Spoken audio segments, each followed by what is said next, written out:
Muted. Mic is muted. Mic is muted. See, these are things I have to learn. Things I have to learn. Things. So, how is everybody tonight? And thank you for coming by.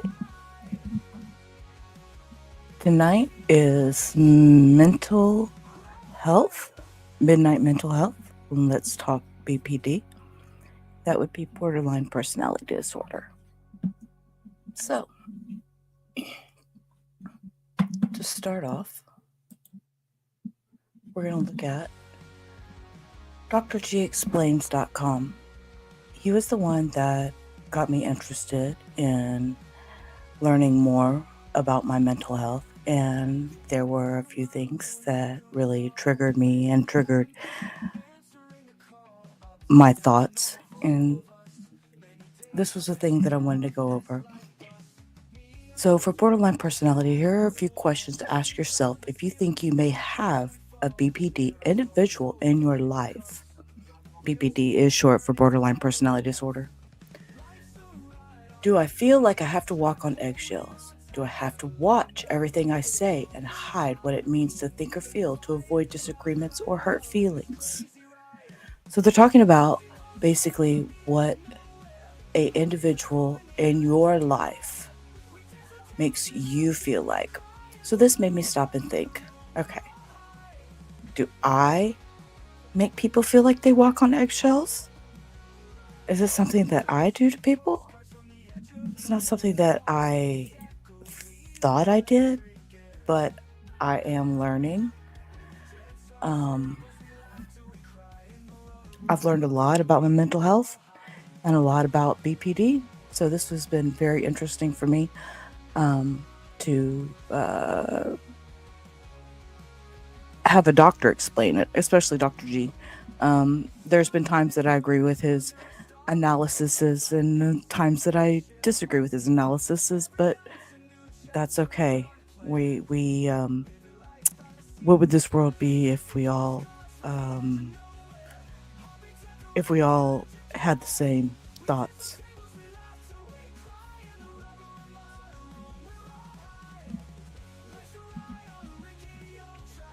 So anyways, is my loved one calm one moment or despondent the next, then suddenly angry about something? Are they mood swings unpredictable? And are their thoughts during those times irrational? So this is something that the person with a loved one thinks about. Does my loved one tend to think in a black and white term? Am I either good or all bad, wonderful one moment, only to find myself being described as selfish, cold, and uncaring the next?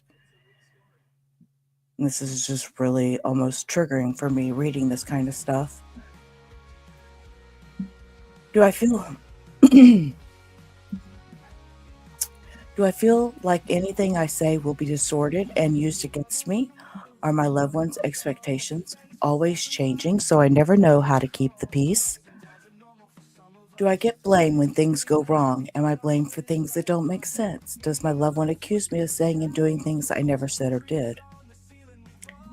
Things like this make me have flashbacks, reminding me of things that I've blamed on my loved one or my significant other that didn't make sense.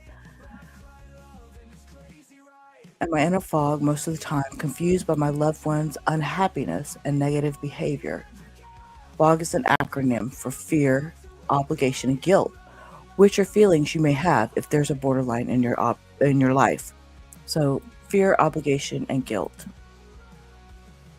I never thought that I could inflict that upon somebody, that they would actually have those kind of feelings based on me and my actions.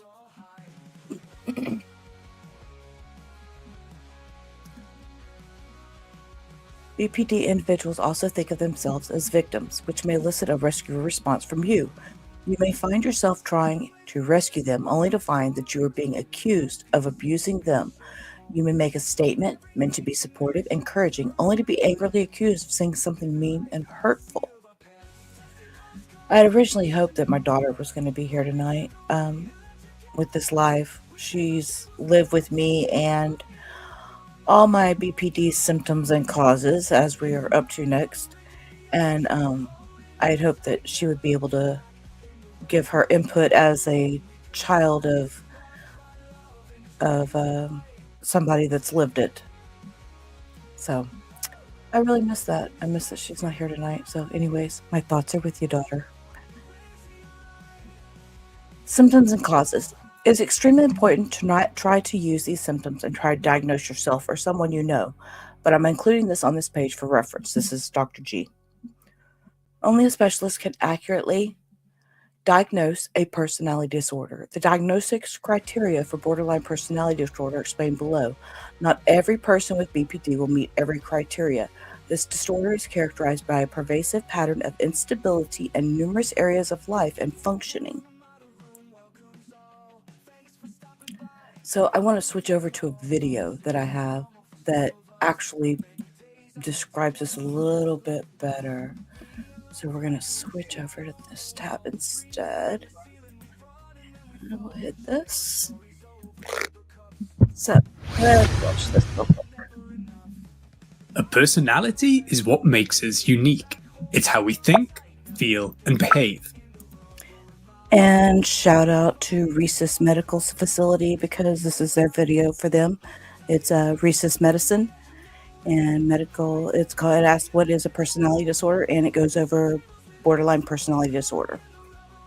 A personality disorder is when this deviates strongly from societal expectations and can cause trouble in functioning normally.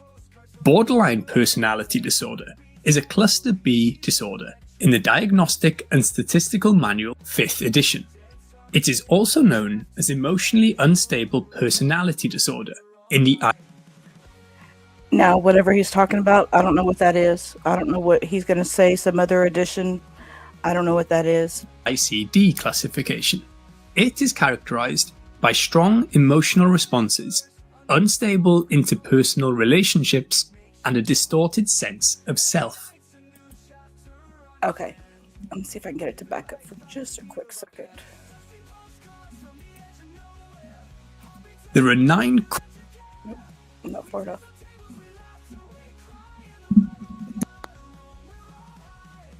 Okay, so strong emotional responses, unstable interpersonal relationships, and distorted self-image. and a distorted sense of self. Sense of self. So those are 3 characteristics of this disorder. There are 9 core signs and symptoms, which are a fear of abandonment, which can be real or perceived abandonment, and Okay, real or perceived abandonment, which means the person will really abandon you and leave you out in the cold with nothing, absolutely. Or the perceived is the fact that you think that this is going to happen. You get it in your head and it's not true. There's nothing that even remotely there's nothing that's remotely even going to make it true to happen. It's just something that's in your mind. And I can't explain why it's in our mind. and people with this disorder will make frantic efforts to avoid abandonment.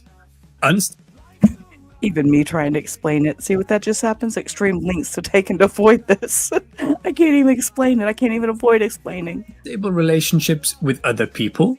Part of this is because their feelings towards others can change from being close to extreme dislike very quickly. This is linked to splitting, which is a defense mechanism in which people are seen as either entirely good or entirely bad is what he's going to say. So this is splitting. So this is very, very common.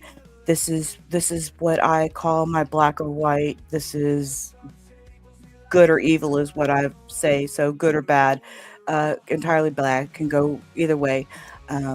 Splitting is very difficult emotionally to a person with BPD, as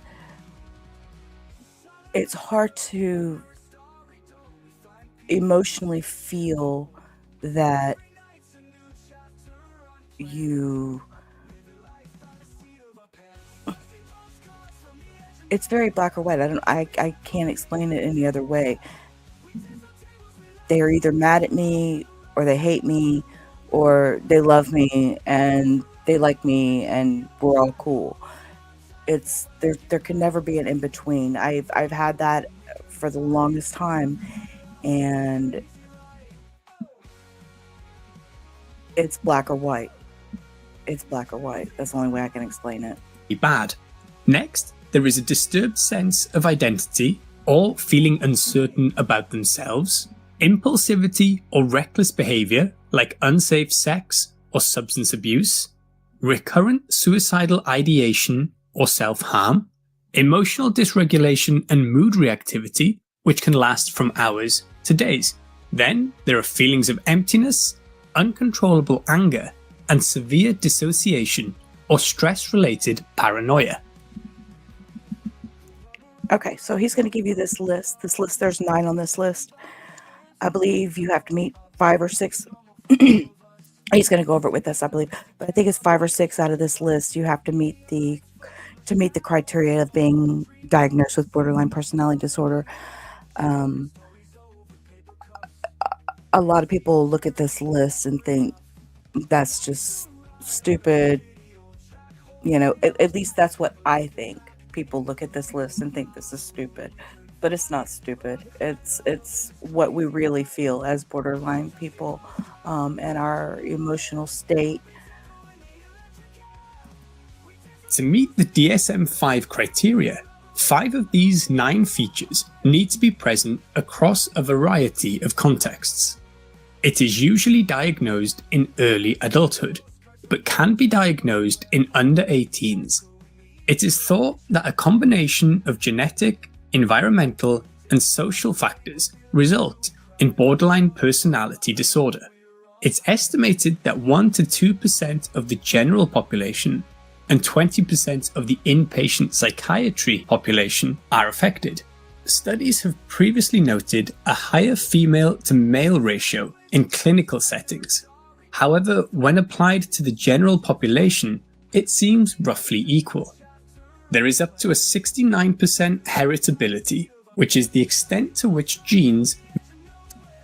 And right there is one of the reasons I had also kind of wanted my daughter here to read along, listen along, be here with us tonight. I think she realizes it is, but you know, I just want her to understand. Make up a trait and a correlation in twin studies. But it may be that these results are skewed because twins tend to have similar environments. There is a strong correlation between child abuse, including emotional, physical, and sexual abuse, an unstable family environment, and the development of borderline personality disorder. Which, as the person who I am, can check off all those boxes. Let's just leave it at that for now. We can check off all those boxes. 70% of patients are thought to have experienced abuse or neglect in their past. Having borderline personality disorder can make completing school and keeping a job difficult. As a matter of fact, in my history, I was told that I would never graduate high school. I would never go to college, anything like that, which I did. It was more out of defiance of people telling me I couldn't. So there is that. So I did complete school, but it was out of defiance. And keeping a job, no, that's just not in my. It doesn't work that way with me. There's also the partaking in risky behaviours like unsafe sex and reckless driving, which can predispose to harm. Overall, 10% of patients will die from suicide.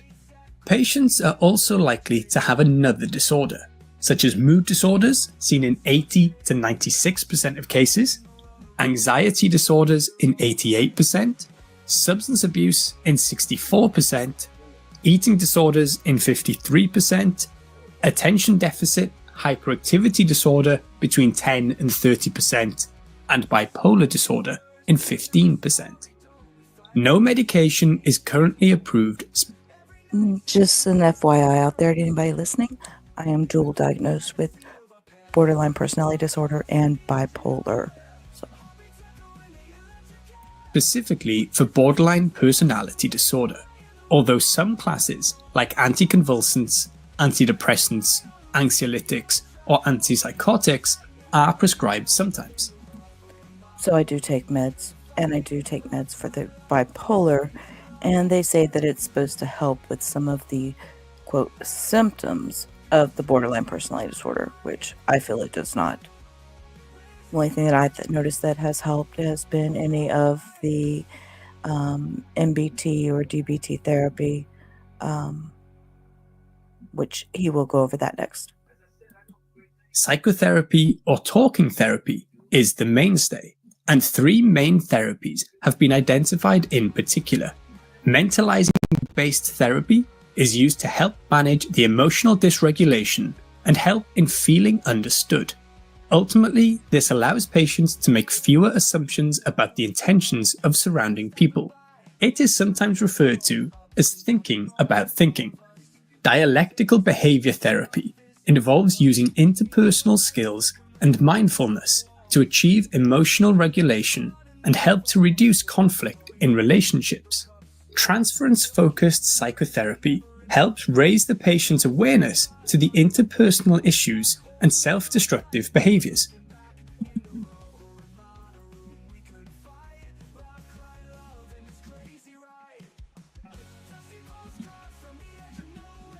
So let's go back to this one, the symptoms. Symptoms: a history of intense and unstable relationships, which he had mentioned that in the video. This is often one of the most prominent symptoms of people with BPD because of their instability and their tendency to fluctuate between love and hate. Their relationships with others tend to be tumultuous. Symptoms: self-harming behavior. We often see self-harming behaviors such as cutting, burning, or other ways of inflicting pain upon themselves. This is often done for an emotional release. Symptom: intense and fluctuating moods. The description is mood shifts can last hours or days. They can act intense, aggressive, sad, and in some other types of strong affective state. The symptom: intense efforts to avoid abandonment, whether it's real or perceived. The description: this can cause people with BPD to jump right into relationships or end them quickly.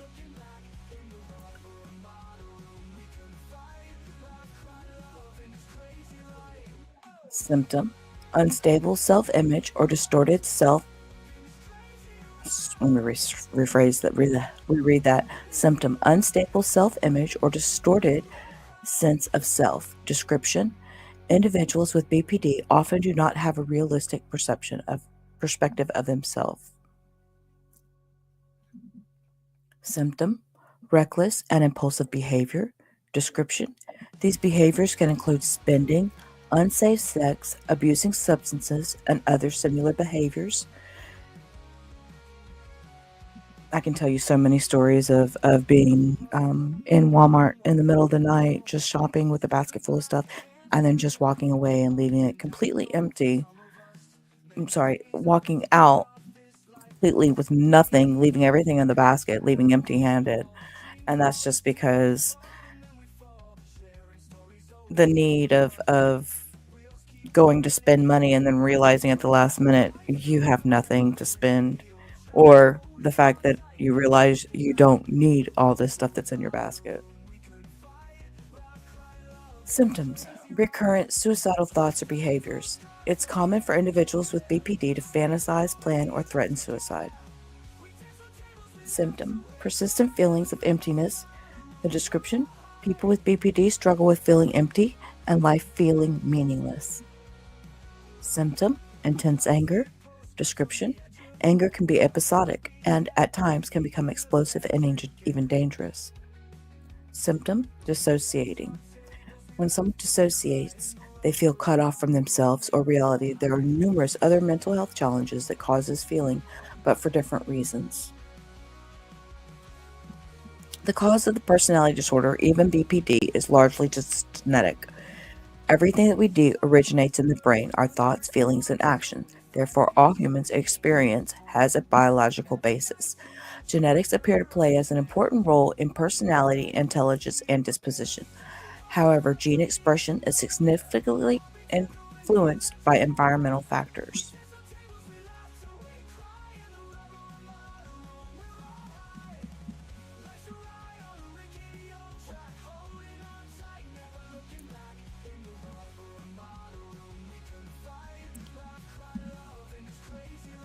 But this is Dr. G, and he's a pretty good guy, and I do appreciate the fact that he allows me to use his information.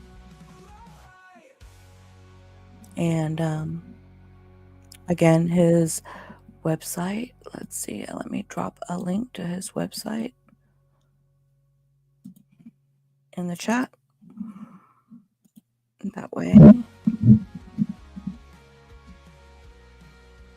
put the mic there. Sorry about that. So there is in the chat, that way that is available. And I think that's going to be it for the night. I appreciate anybody that stopped by and anybody listen to the free play crew. If you don't mind hitting that like button for me, at least that's what everybody says, and subscribing to my channel if you find this. And that's going to be it for me tonight.